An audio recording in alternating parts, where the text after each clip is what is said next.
Hi, I'm Bob Huntinga. Today we're going to talk about the Feel Great system.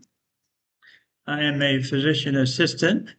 22 years ago, Barb and I bought this old building and renovated it and opened the Healing Center. A few years ago, we sold the business to Mark and Tanya Nichols, and they currently operate it. Our motto is put your health in your own hands. It is important to understand that we have to be responsible for our own health.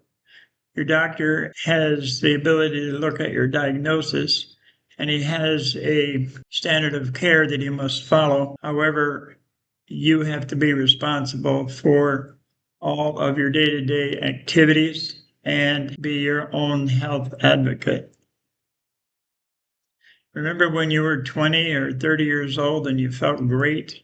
Well, you can learn how to feel great again. Insulin resistance is the basis of many chronic health issues. When I first looked at this diagram, I was pretty skeptical.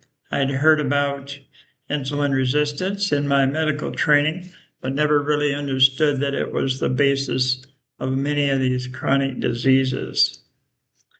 Now we're going to take a look at some of these other symptoms: frequent urination at night, frequent hunger and cravings, tired after eating, fatigue, belly fat, high cholesterol and high blood pressure, fatty liver, PCOS, hormone problem in women, low testosterone in men, skin tags, high glucose and insulin, lots of inflammation, sleep apnea, slow metabolism, memory problems, brain fog, irritable when not eating. We call that hangry, acne, prediabetes, and achy joints.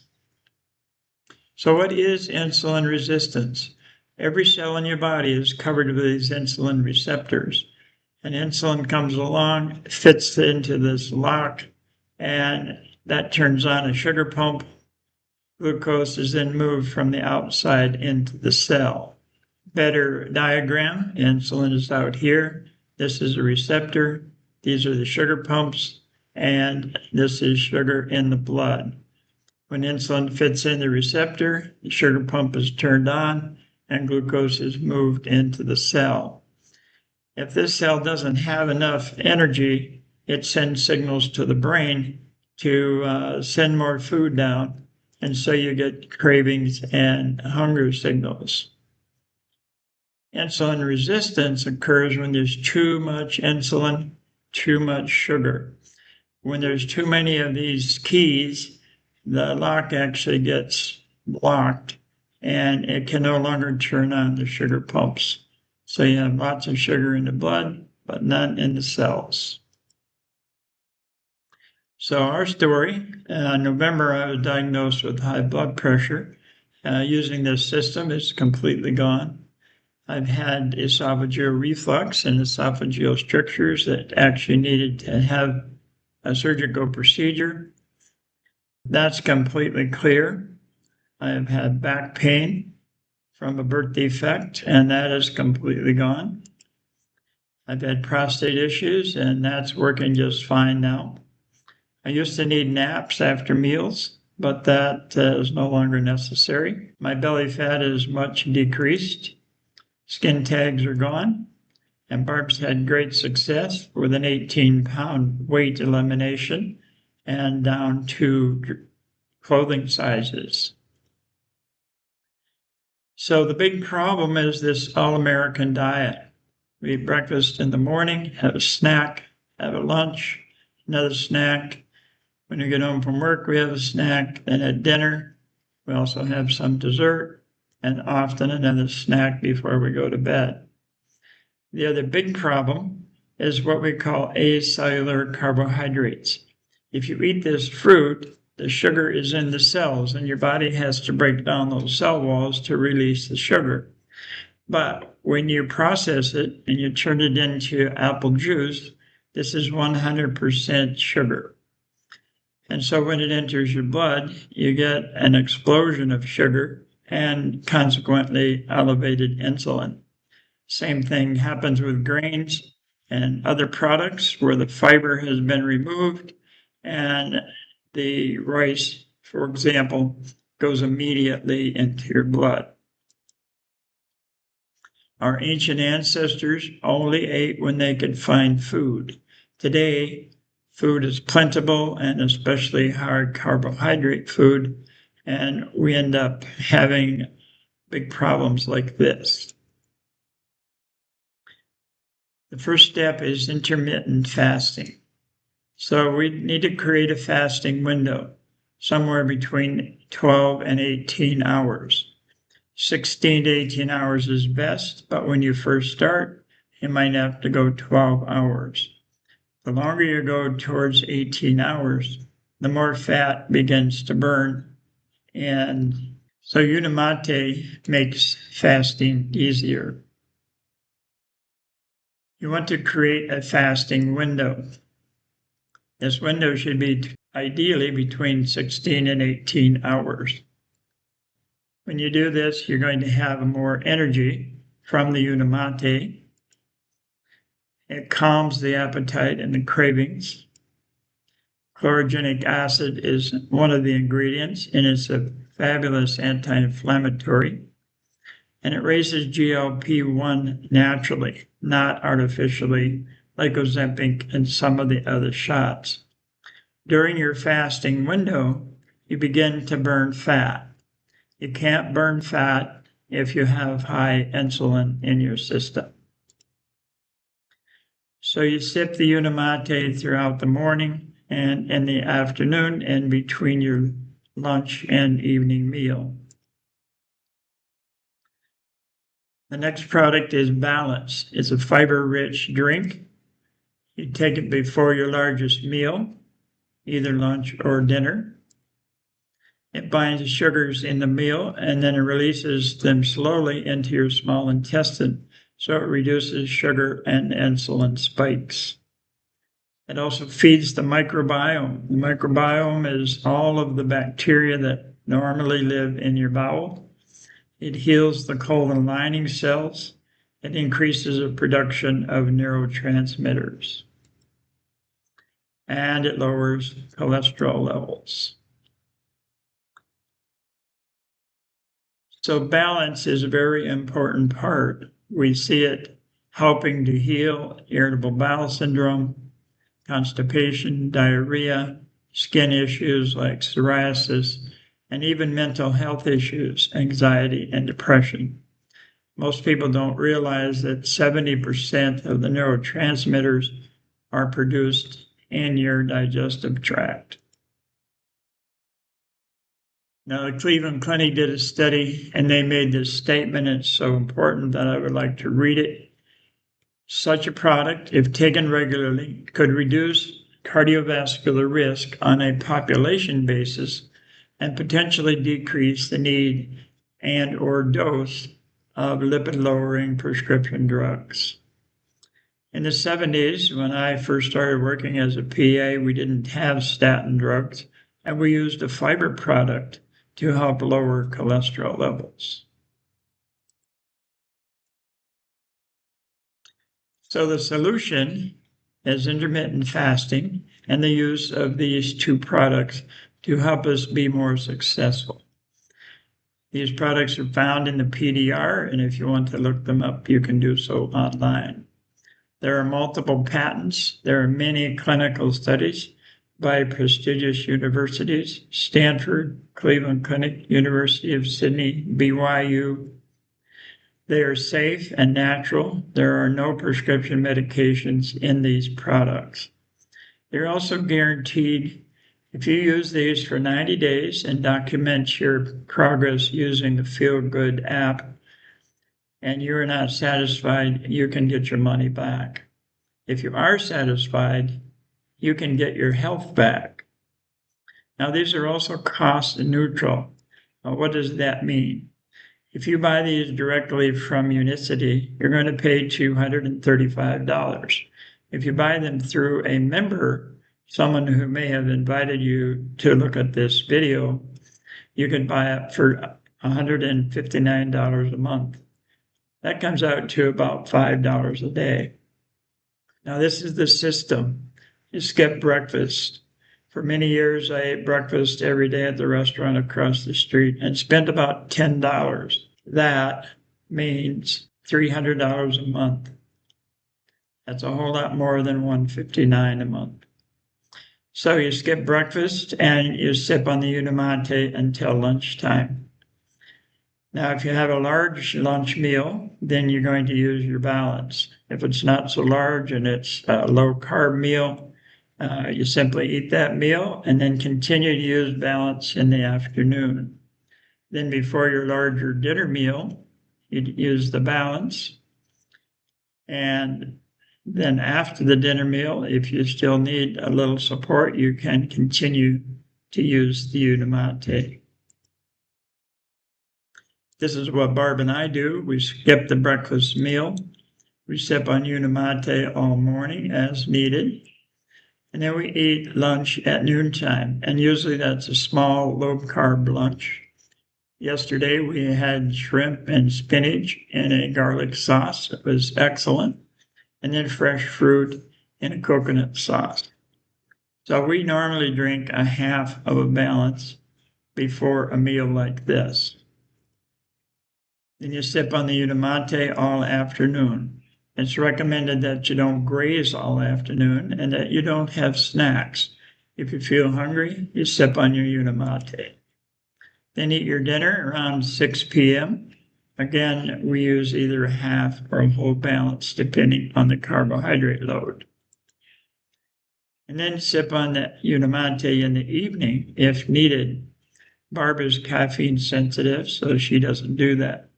I even use it during the night sometimes because I used to have a habit of eating cookies when I got up to go to the bathroom. So insulin resistance is the basic cause of all of these chronic issues. And we can tell you exactly how each of these are created by the insulin resistance. We don't really have time for that in this video, but that information is out there. So in conclusion, we must fix the insulin resistance. The best way is intermittent fasting. Your goal is 16 to 18 hours, although you may have to start with 12 or 14 hours in the beginning. You use the Unimante as a tool to help you with your intermittent fasting, and use the balance to help reduce sugar and insulin spikes and to feed the microbiome. So this might be you here all by yourself thinking about doing this, putting your health in your own hands. Again, your doctor is doing his very best to help you with the knowledge and experience that he has. But you are living your life, you're living it by yourself. You can't be going to the doctor all the time. And so you need a system to help you to reverse some of these problems. Now, our guest speaker tonight is Scot Harker. Scott is a certified gut health specialist. He had some of his own gut issues a number of years ago. And because he's an engineer, he jumped right in and began to research it and eventually became a specialist in gut health. Now, when we did the Zoom, we had a little recording issue. So the explanation that Scott is giving during the first slide, a small amount of that is missing. How long, hang on just a second. Insulin is a way of controlling how long, or fasting, it's how long insulin stays elevated. So insulin's job is to move nutrients out of the bloodstream, right, and into feeding our cells, into storage. It helps move that glucose into our cells. It helps store energy in the liver, and it helps stores excess energy as fat. Now, here's where most people don't understand. I didn't when I got into this. When insulin is elevated, and moderately elevated even, the body is in this storage mode. And while insulin is elevated, fat cannot be released efficiently or cannot be released efficiently from fatty tissue. And when insulin is high, that stored energy is locked, not because we lack willpower or because we're not exercising, but because there's something hormonally happening in our body. The signal to release energy is not present.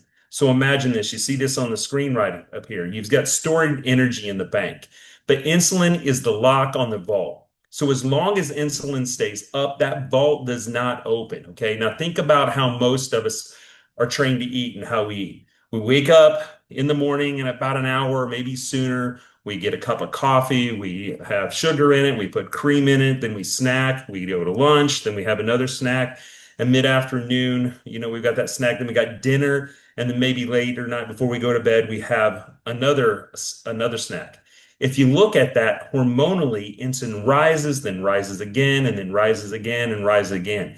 It may never fully return to baseline for long enough. So even if someone says, I'm not overeating, Scott, when my clients tell me this, but the mere act of eating keeps insulin high. The body never shifts into what we call release mode or fat burning mode. That's why frequency matters, and it's very, very, very important. Fasting works because if you look at those peaks there on the screen, what we're trying to do is increase the frequency between those peaks, right? And get a big gap between those insulin spikes or those insulin highs. And it allows insulin to decline and stay low long enough for the body to change states. That shift is the beginning of fat mobilization. Okay. That shift is the beginning of metabolic flexibility. So if we are insulin resistant, we aren't very metabolically flexible. So when we talk about fasting, though, stay with me. We're not talking about deprivation tonight. We're talking about creating a sustained low insulin window. Okay. So let's go into the next slide. I've got a problem. Something's going here. I cannot see my button to move. There we go. Did the slide shift, guys? Yes. Okay, because it's not on my end. So I'm hoping it catches up here. So I want to talk about what happens once insulin drops. The body doesn't go straight into burning a fat. Most people think when we quit eating, we go into fat burning mode. No, it moves through a sequence. Step one, it burns glucose from your last meal. In other words, the sugar in your blood.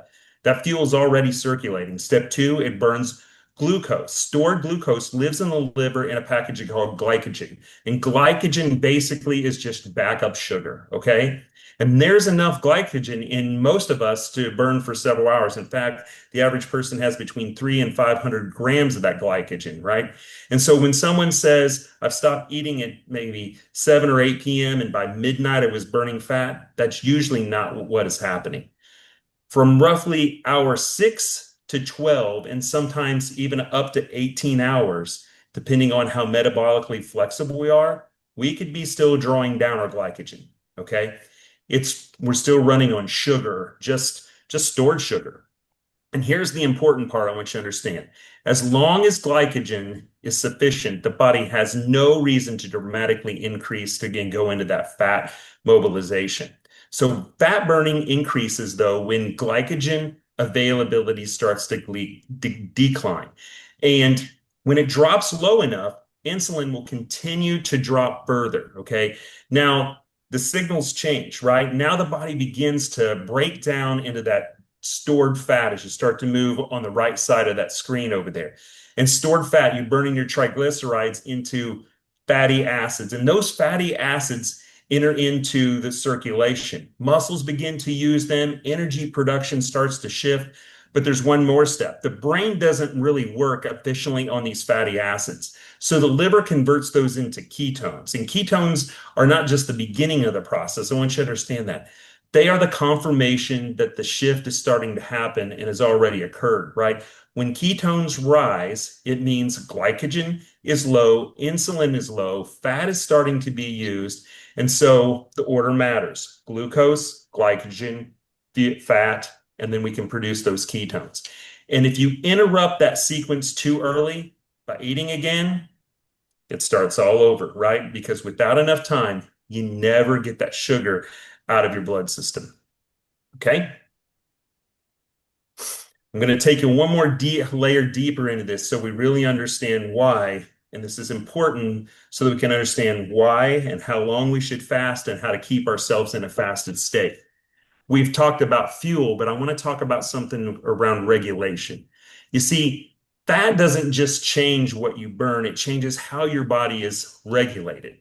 Hours 0 to 6, okay? We've talked about this. You're still in that fed state.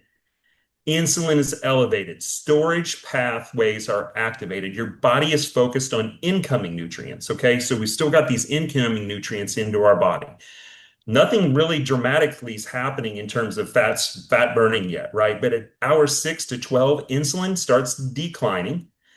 A thing called glycagon begins rising. Glycagon is the insulin's opposite. If insulin says store, glycagon says release, okay? So stored glucose, glycogen, is being broken down more aggressive at this point. But most people are still transitioning here, not fully in a fat burn mode yet. An hour 12 to 18, insulin, okay, excuse me, it drops low enough for fat release to increase meaningfully to our bodies. And stored fat breaks down into those fatty acids. And like we talked about earlier, ketones begin to rise. And at the cellular level, another shift happens. And I want you to understand this. And we're going to mainly shift back to hour 12 to 18 in a minute. But we're going to talk about this a little bit and why this is important. But at the cellular level, another shift happens. A thing called AMPK, think of that as your internal fuel gauge, turns on when energy drops. And when this AMPK right there on the side of on the right side of your picture there activates, the body becomes more efficient, okay? And at the same time, your mTOR, the growth signal, declines. So when nutrients are abundant, the mTOR is active. So we got things in our blood, right? When nutrients are limited, we've got to start to get into that fasting state. It quiets down. So the body switches from this growth mode to efficiently burning and repairing mode.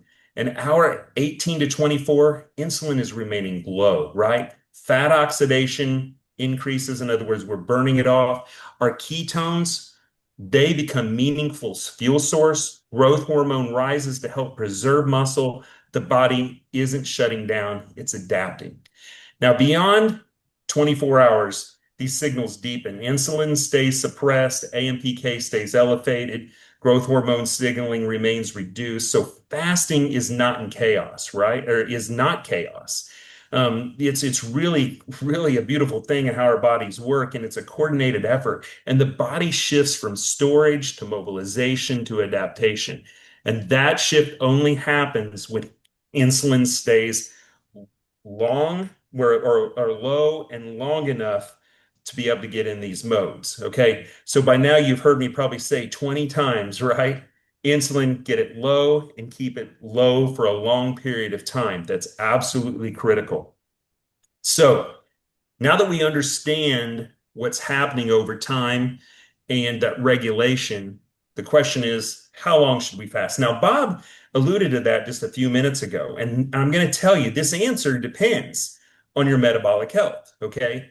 If someone is relatively insulin sensitive, in other words, their insulin receptors work really, really well, meaning they're in their insulin drops efficiently, 12 to 14 hours may already create meaningful benefits.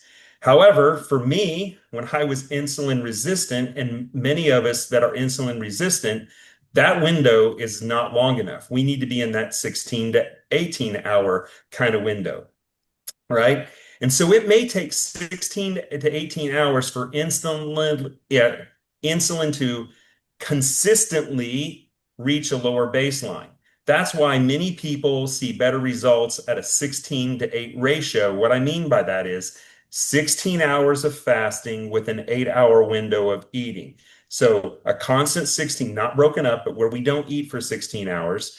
And then we have a window where we do eat. Now, we'll talk a little bit about more of that window where we do eat, but it compared to a 12-12 because many of us are insulin resistant and we need to get our bodies where we become more metabolically flexible. So simply extending low insulin window enough for metabolic shift occurs is important. And now I'm going to talk about 24-hour fast for just a moment, and then I want to come back and focus on this 16-8. Occasionally, a 24-hour fast can deepen metabolic flexibility, okay? Or even longer. It allows for more sustained insulin suppression. It allows for that glycogen to fully deplete. It increases ketone production more significantly. But here's the important part. When we're insulin resistant, longer is not automatically better. More extreme is not automatically better. The goal is not to necessarily how long you can avoid food. The goal is repeated exposure to low insulin states, okay? Consistency builds metabolic flexibility, okay? Extremes often backfire. So instead of asking, how long can I fast? I want you to ask your question how consistently can I create a healthy low insulin resistant or a low insulin window? Okay. So you train fasting, you don't force it. Okay. So now a lot of people will say, well, what breaks my fast? What can do that? Well, I'm going to break this down pretty easily for you to kind of think about it. Here's the simple rule I use. If insulin rises enough to shift you back into storage mode, the fast ends, okay? Not necessarily when calories appear. Usually those are synonymous, but when insulin rises meaningfully. There are three main ways that this happens. First is with carbohydrates. And I list those first because they have the sharpest increase. Things like sugar, juice, refined snacks, even those healthy juices, right, that you make. If it raises blood sugar, it raises insulin, and that will end your fast. Second is protein. This surprises a lot of people. People say, well, can I do a protein shake in the morning? Will that break my fast? The answer is yes. What about collagen in my coffee, pre-workout drinks? Protein stimulates insulin, okay, too. It doesn't as sharply as sugar, but enough to move you out of a restricted fast state. Now, here's where most people accidentally break their fast, right? We all of a sudden drink something sweet or even diet drinks, 0-calorie beverages. And in fact, in gums that have sugar in them, think, well, that won't break my fast. Well, if it raises your insulin, it breaks your fast. For some people, even a sweet taste alone triggers their insulin response if they're extremely insulin resistant because your body is so trained to do that. So you think you're fasting, but hormonally, you may not be. And let's just make this simple. If it contains carbohydrates, protein, assume it raises your insulin. In most cases, not all, but if it tastes sweet, assume it raises your insulin, right? Water is fine, black coffee is fine, unsweetened tea is fine. Okay, plain electrolytes are fine. But here's another mistake that we make sometime in our fast. When we talked about that 16-8 ratio window. A lot of times in our 8-hour window, we start to graze, right? It's good to eat your lunch, like Bob was talking earlier, and then eat your dinner, right? And not snack in between. Because what happens is if you graze constantly through that period, our insulin raises up to such a state, it's hard to get it back down in that same window. So if insulin stays elevated most of the day, you never really shift into that release fat burning mode, okay? Now, my last slide here. Let's address something important. If fasting is so natural, right? And this is why a lot of people veer away from fasting. Why does it feel so hard for so many people? If someone tries to fast and they feel shaky, irritable, headachy, if that's a word, right? But they get the headaches, right? Foggy, anxious, right? This isn't a willpower problem. This is a metabolic signaling. It also can be a gut signaling issue. We're not going to talk about that, but that plays a big impact on that as well. Fasting exposes metabolic inflexibility. Metabolic inflexibility simply means the body is very dependent on glucose. In other words, we're addicted to sugar and as a primary fuel for us. If insulin is elevated most of the day and glycogen is constantly replenished, Okay, the body rarely practices switching to fat, right? And our body's got to get used or switching into that fat burning mode. And our body never does that. So it doesn't know what to do. So when glucose begins to fall, the system reacts, hunger spikes happen, the stress hormone rises, energy drops. That's not a failure, right, of us. That's just training exposure that our body needs.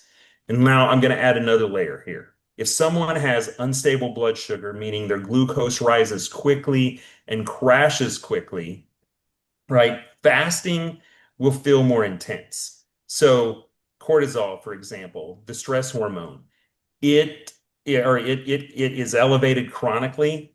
That may push the body or push the glucose higher during a fast, which changes the hormonal picture for us. If someone is undersleeping, so it's important to get sleep, good sleeping, um, and make sure you keep your stress low. Fasting can feel very chaotic if you're dealing with those things, right? So here's the key insight I want you to take away. Difficult during fasting usually means reflects a metabolic conditioning, right? The solution is not to fast harder, okay? The solution is to improve insulin sensitivity, stabilize the blood sugar, support sleep, reduce your stress load. And with those improvements, fasting will feel calm, not dramatic, not desperate, just steady. And that's how you know metabolic flexibility is starting to improve. You know, the goal isn't extreme fasting here, right? The goal is restoring your body's ability to switch fuels very smoothly, and that's metabolic healing.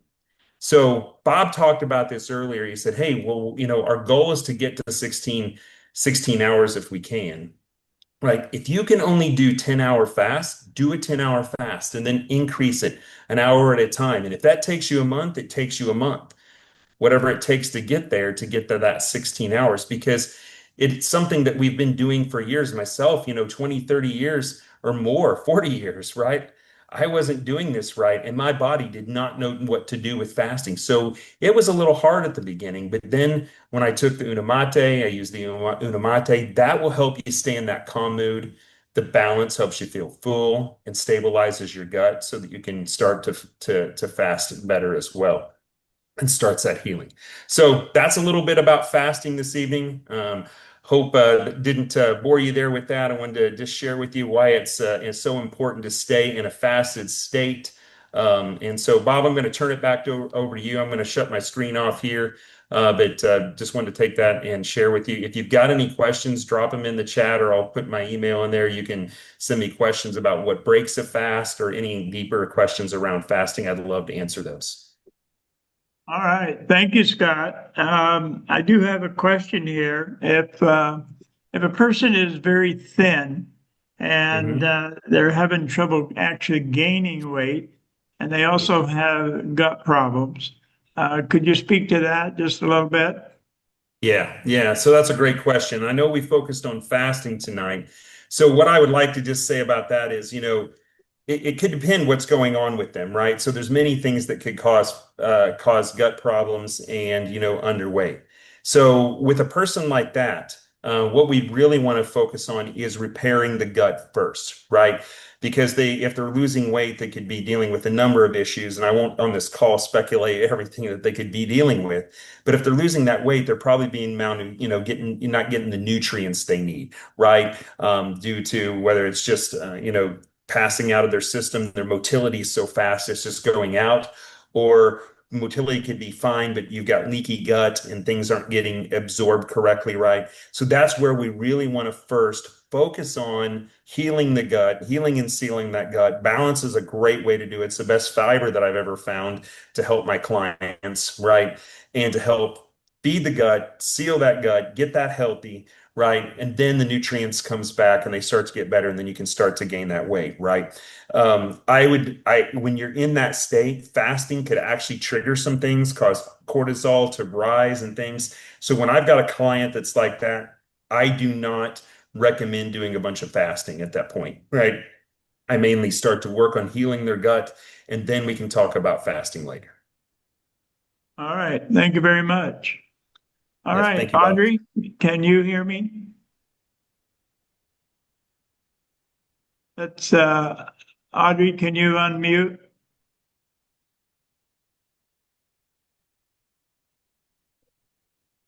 There you go. All right, Audrey.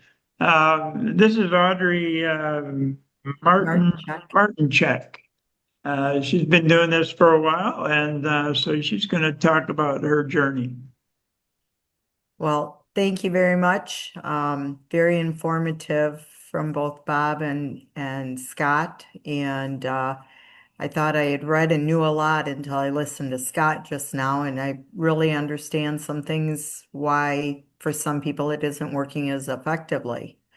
And I think it has to do with the grazing and things in their window. So I started on this product February 19th of last year, almost out of desperation, just because I had over about a 4 or 5 year period gained about 15 pounds. And years ago had had gastric bypass and never wanted to be there again. So when I was presented with this product, I sat very skeptically and kept thinking, well, I'll take it for 90 days and I'll get my money back. And within 4 months, I had lost 30 pounds and was no longer having constant attacks of the diverticulosis. My iron, for the first time in 24 years, was normal. And I just saw major changes in hair growth starting to come back in, my complexion, my skin, and just how I felt. A lot of energy. And so I work full time in real estate, never intended to um, be talking about this product to people or to family, friends, and people I care about. But once you experience this product and how great you feel, how good, how much energy you have, how much better you sleep, and just all of the other things that it has helped me with, you can't help but not want to share it with people. And so as a result, I am spending more time talking about this to people that I care about. And Joel and I went on a cruise last March, and we had been on a cruise about 30 years before, and we were startled at when you talked about the families, the generational obesity. The people that were on the cruise, it was heartbreaking to see the little chubby 2-year-olds and then the 8 and 10-year-old, and then the teenage daughters, and then their parents pushing the grandparents who are no longer able to walk because of their weight. I mean, I wanted to go up to all of them and say, I want to help you with this. And so I just want to share it with as many people as possible. I just got back from a visit with my cardiologist out of Munson in Traverse City, and also my regular physician, who has been my physician for 40 years, a local doctor in Sheboygan. And she basically said to me, I don't think I've ever seen you in as good a health. So I That's know the awesome. product works. It's easy to take. It's Joel and I actually figured out we're splitting all of our meals. My husband's on it also and has had very good results. He went from a full statin to a half statin, less joint pain. His goal is to get off his blood pressure and the statin completely. He lost about 23 pounds, and it's just life changing. And so I want to try to share it with as many people as possible. Audrey, thank you very much. You're welcome. Um, we now have Leanne Albrecht. She's going to talk here for a few minutes. So go ahead, Leanne. Hi, you guys. Sorry I had to leave for a quick second, but all good now. So I got started on this program May of 24. I had terrible inflammation. My hip was so bad, I thought I needed a hip replacement.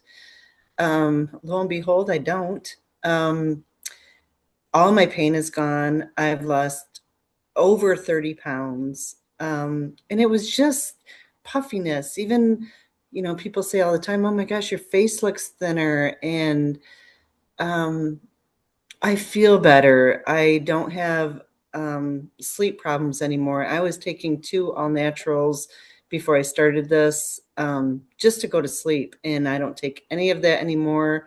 My brain fog is gone. It's lifted completely. I still have those, 55-year-old times, but it's not like it was, like where I would just sit and stare at something and not even know what I was doing. Um, Hair loss, I was losing handfuls of hair. That is gone. I still lose some. I think that's just normal. But before, my brush would just be full of hair, and it's not like that anymore. I was a snacker. I snacked all the time. I would start out in the morning with sometimes a bag of Lay's potato chips. Not good for you. And I don't snack anymore. This is so easy. It's the easiest thing I've ever done. I reversed my insulin resistance and I didn't even know I had it. I am thrilled with this product. Thrilled. I couldn't be happier. And I'll take it every day for the rest of my life. My husband's on it. He's had great results. And we're both cleaning out closets now. Who couldn't be All happier right. about that? Yeah. So That's it's great. awesome. It's great. It's great. Yeah, very happy. All right, I've got a couple questions in the chat here. Someone said, how do I know if 16 hours is enough? Scott, you want to address that? Yeah, I was actually getting ready to type that. I've started going through and answering those questions, Bob. So, typically that's just scientific science, right? What we know from data that when you get somewhere between that 12 to 16 hours, that we start to move into that fat burning mode, right? So that's just statistically a scientific evidence. That's where most bodies get to. That is something that I will tell you that over time, right, as you get to that 16 hours, you'll know because you'll start to see changes within your body, whether you need to go to 18 or go past 16 to get into that 18-hour phase, right? Because you'll start to lose inflammation, you'll start to lose weight.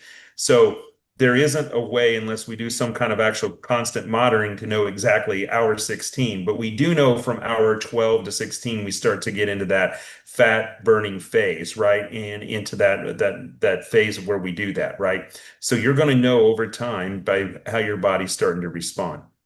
No, that isn't a real clear-cut answer, but that's the best way to know. And that's where typically where we see, and I got experience with my clients where I see them, if we stay at 16 hours, that 16-hour window, that's where we get the best response.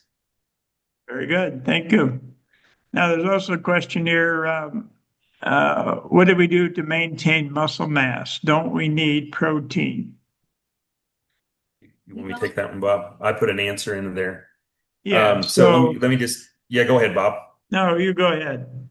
Yeah, so we do prioritize protein in that 8-hour window when we're eating, right?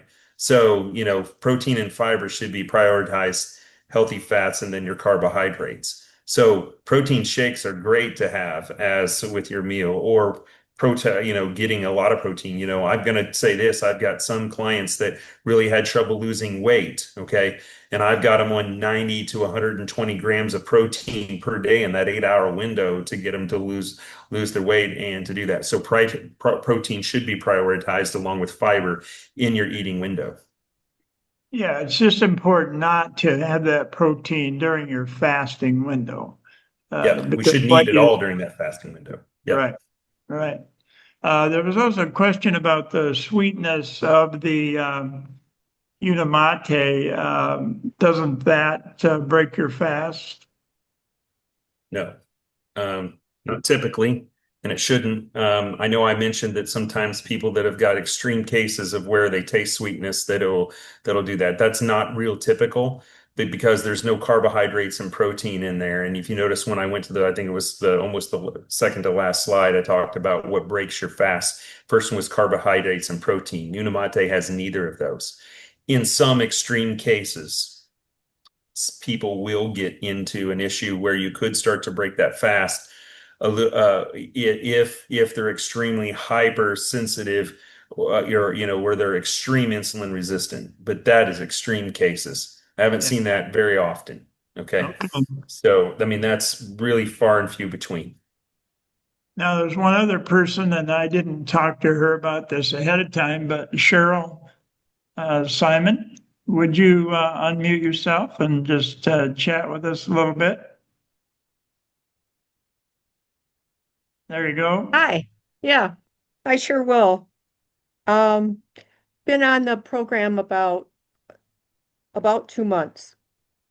And but I will tell you that I have been obese most of my life, but I'm 77 years old, and when I reached menopause in my late 40s and early 50s, I became an insomniac. I've been an insomniac for 30 years. We're talking 2 to 4 hours of sleep a night if I'm lucky. I now sleep 8 hours, can get up and let the dog out and go back to sleep. But it's a restful sleep. I'm rested. I also was on Zepbound. For any of you that have been on the shots who wish to get off them, know that you're not going to lose weight immediately.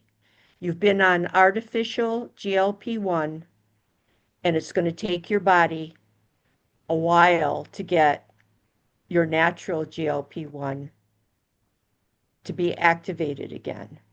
So I lost weight on Zepbound, but the side effects were extreme for me. I did not talk to my family or my doctor about it because I was losing the weight. I felt like a desperate old lady, truly, who had such fatigue that had gotten so extreme that I thought, well, if I could just lose some weight, maybe that would help. I paid hundreds of dollars for tests that insurance don't cover to get zero results from those tests. They couldn't find anything. I got great sympathy from my doctor that I was exhausted all the time. That's what I got. I got sympathy. So I tried the Zepbound, was on it 2.5 months, almost 3 months. My blood pressure would bottom out 80 over 50. My exhaustion was even worse. I took the shot and I was in bed for 3 days, not sleeping. I just didn't have any energy. So I can tell you, since I've been on this program, I began to feel an energy change. In 3 days, I felt different. I felt a little bit of energy, but the Unamate kicked in. And that was amazing. I had just a real sense of just feeling better. And I thought, God, it feels different. But by 2 weeks, my energy was much better. And at a month, I was back. I have energy to burn. I will never stop taking this product. And I haven't lost a pound. But you know what? I didn't gain any either. That whole idea, if you get off the shots, you'll gain your weight back and even more. But that didn't happen because my the fasting has been easy for me, 16 to 18 hours. Just a sense of well-being that comes from the Unamate. I don't have cravings. I don't have a food brain that every time I walk in the kitchen, I need to pick up something to eat. I'm comfortable with 2 meals a day, and I'm comfortable with where I am weight-wise.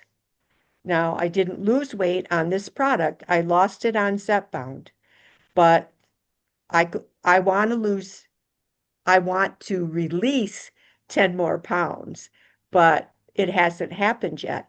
And I'm okay with that because I feel like a new person. All I right, haven't Cheryl, felt this good in 30 years. that's fantastic. All right, well, we're going to wrap this up. I'm going to thanks for joining us. This was very good. I really appreciate Scott and Leanne and Audrey, your and Cheryl, your input. Like I said before, this is the most important thing that I've seen in my entire 50-year career, because we can address a root cause of so many of these chronic conditions. So thank you all and have a great night. And Thank you. we're going to end this meeting. Thank you. Okay, thanks. Thank you. Thank you. Thanks, Scott. Thank you very Thank you. much. Thank you. Thanks, Thanks, everybody. Scott. Bye-bye. Thanks, Bob. Thanks, Bob. Bye now. Bye. Please get with the person who sent you this information. You can reach me at bob.huttinga@gmail.com. You can get a hold of the Healing Center at the Healing Center of Lakeview at gmail.com. And you can reach Scot Harker at support@scotharker.com. Thank you and have a great evening.